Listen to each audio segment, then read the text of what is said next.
Embedded in our language, superstitions, and culture are living remnants of the ancient experience. History is often thought of as a series of wars and dominant empires. But digging deeper, one will find much more than the stories of murderous, thieving, raping heroes and glorious empires of the well-positioned. The variety of the classical and ancient cultures in realms of philosophy, art, story, beliefs of life and the afterlife are truly astonishing and serves to enrich our own culture if only room is made for this information. Take mythology, for example. The Olympian myths and the Jewish Yeshua we know are merely the surface of the grand narrative which is available to us. Our own modern society is like a great narrowing of culture for the benefit of the many, or the benefit of the dominant few. The left and the right are both clenching their fists until most of everything is squeezed out and left on the ground like waste. We often feel malnourished, I think, by our own threadbare and meager oral traditions. Our religion is tired and growing out of itself into a vague spiritualism.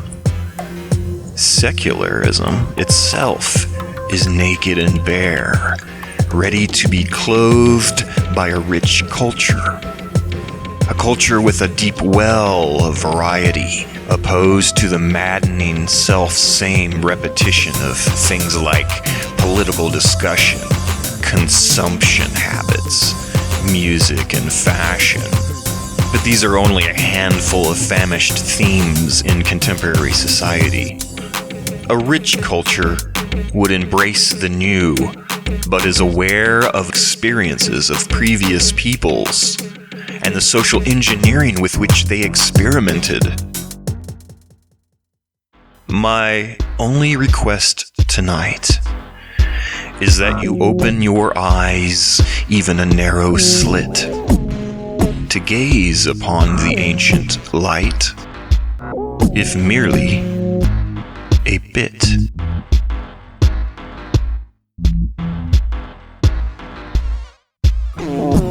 You were once one. The significant ingredient to offer the god and/or gods was the blood.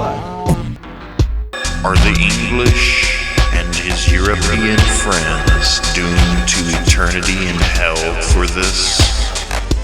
How to speak to the dead, to the dead. European problems, wise and powerful. Blasphemy all around. Zeus was like, you know what? We need to call the deceased by name. Who are the gods you serve? Holy personification. Humans, in the past 200 years, have been growing too strong and even taking on the abilities of gods for themselves. Zeus has already given us a warning. Circe's magic. Here is an experiment, indiscriminately creating new gods. The problem is that he is dead. It makes one wonder what godlike endorphin was triggered by a mere sacrifice of livestock. The sea steals jobs. The Nicaea. Caesar, right? The sun, earth, and moon. With the Evocatio, the general makes a sacrifice and calls out the god of the city. As expected. Theories. The nature of love. It gives them a sense of life again. Outrageous drinkers who consumed unmixed wine. Neopenthea fumo necusai. Render unto Kaiser what is Kaiser's. Prostitute. Sympathetic magic. And so they did to the corpse of the Christ. No. A longing. Power in other worlds. Perhaps the gods are just harvesting us as blood bags of human existence. A creation myth. His offspring Ares spread war and grew large. Everyone had two heads. War. You better watch out. Crave. What are you? Restored.